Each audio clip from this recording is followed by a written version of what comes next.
Today's lecture will be over Chapter 25, Section 2. Section 2 objectives. Number 1, examine the modern political history of Pakistan and Bangladesh. Number 2, analyze the economies of the two countries. Number 3, identify religious orientation and ethnicities of the Pakistani and Bangladeshi people. And number 4, learn about modern life and culture. The first thing that we want to do when we look at this area, and again, this is where we're kind of focusing in on India here and Pakistan and Bangladesh. But what we see is that this area, Western China, Iran, Pakistan, Afghanistan, very, very dry areas. And so what we see is with India, you're going to see a little bit more green area. If you look at Pakistan on kind of the eastern border, you're going to see that there's going to be some good vegetation here. And then, of course, Bangladesh has very good area right here. And so what happens is that India becomes kind of the cradle of the early parts of humanity, but it's going to be Pakistan and Bangladesh that are also going to reap the benefits of this vegetation. Now, the Indus Valley civilization is the largest of the early civilizations. They're going to rise around 2500 BC in what's now known as Pakistan. They're going to have very good cities that are going to be very well planned, like Harpa. A city in Mohenjo-Daro is going to build bricks, sanitation systems. The civilization does fall about 1,000 years later when the Aryans are going to come in and kind of take over. Mauryan, Gupta, and Mughal empires are all going to kind of rule this region in this area, and the areas then are going to be ruled by the British Empire until 1947. So what we see with these areas and why this is going to be so important is that the culture is going to continue to go through changes all the way up until, again, they break away from India. Now, in 1947, you have partition. And partition, guys, there's not a very good definition here, so I'm going to go ahead and give you the definition of partition. Partition is basically when a country loses parts of its kind of whole. So if the United States would lose Florida, and Florida would go ahead and it would leave, that would be partition. Partition is a small area of your country is going to go ahead and leave. 1947, partition creates Hindu India and a Muslim Pakistan. So you have two different countries, or excuse me, two different areas that are going to have two different types of religion. That religion forces the split. Hindu-Muslim violence kills about 1 million people. Another 10 million people cross the borders. Hindus go to India and Muslims go to Pakistan. And so what you see is that these countries become very much driven by religion. Ethnic differences led to a civil war between West Pakistan and East Pakistan. And so what we see is that East Pakistan in 1971 becomes Bangladesh. So again, what's kind of the key here is that you have India, and this area is all going to be together. Then Pakistan is going to go ahead, and once India becomes independent of Britain in 1948, they're going to go ahead and they're going to kind of put a chunk of the land there, and that's going to go ahead and that's going to be Muslim Pakistan. Bangladesh then becomes unhappy with Pakistan because this was all part of one country, and so Bangladesh then is going to go ahead and it's going to become their own country. You're still going to see a Muslim-based country, but they're unhappy about the different types of ethnic groups that are going on in this area. Now, both countries are going to have military rule and political corruption really after the 40s, 50s, and 60s. But Pakistan fought wars over India over the Kashmir territory. One thing that we see right here is that we're going to go ahead and we're going to see this area called Kashmir. And I know it's going to kind of be hard to see, but if you look at this area right along this line, these are dotted lines right here. And then you can go ahead and see some dotted lines here and dotted lines here. Usually you're going to go ahead and see maps. They might be bright red, they might be bright yellow, but what we see in this map is that these are going to go ahead and this is going to be an area that is basically disputed. If we look at the non-satellite map, you can see right here, and this is going to be all over into this area. This is going to be disputed land that essentially India and Pakistan both claim, and that's what they're having these major fightings over. Now, both countries had female prime ministers in the 1990s. If you look, guys, at Pakistan, you look at Bangladesh, these are going to be countries that are, and especially Pakistan, they have very strict Islamic rule.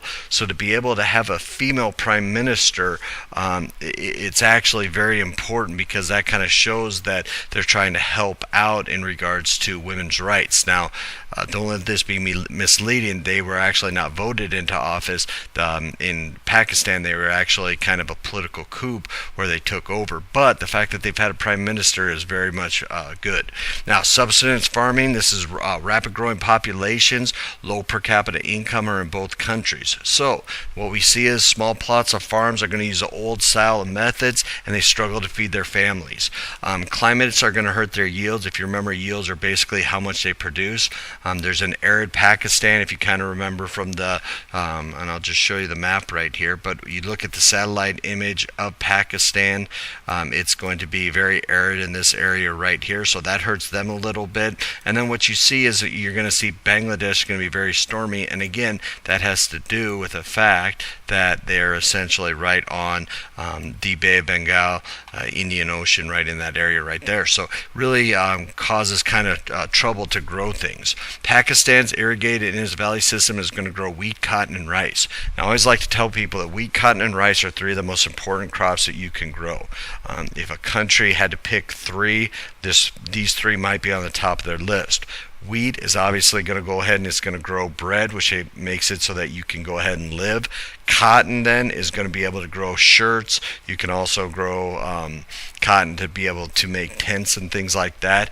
And rice is very important because rice, a small amount of rice can actually feed people for a long period of time. So Pakistan being able to grow these three things is very important. Bangladesh deltas produce rice and jute, which are used for rope and carpets. And we also see freshwater fishing is going to be vital to the economy. So again, with that being centered right on the Bay of Bengal, that's going to make it so that they can fish, going to be able to use that in their economy. Now, they do have small industry. Neither country is highly industrialized. They've got small factories that lack capital, resources, and markets to expand.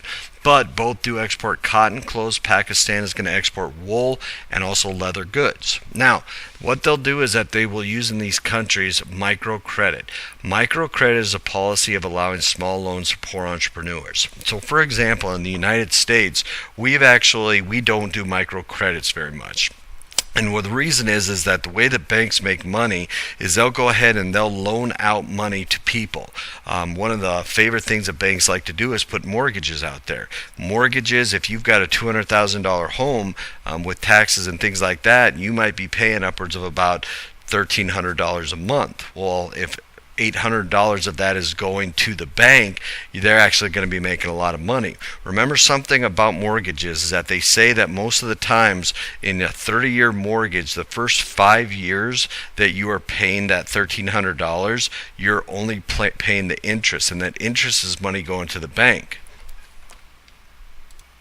So if you take $1,300, times it by 12 months, and then you times it by 5 years, you might be paying of upwards of $78,000 for 5 years for that loan. So what we see is that banks make money off of loans because they're going to have this interest. And again, the bigger the loan, the more likely they're going to be able to make more money. So microcredit is the exact opposite. You're giving people a small amount of money to start their businesses. Again, businesses fail all the time, and if people aren't able to pay the money back, the banks lose money. So what we see is that these entrepreneurs, people that are starting the businesses, are going to go ahead and they are going to try to get these micro loans. They don't work very well. So what they do is that they start banding together with these microloans, and they start kind of conjoining it so that you might have 4 or 5 people working to pay back the loans of all 5 of you. The program raises the standard of living, especially for women.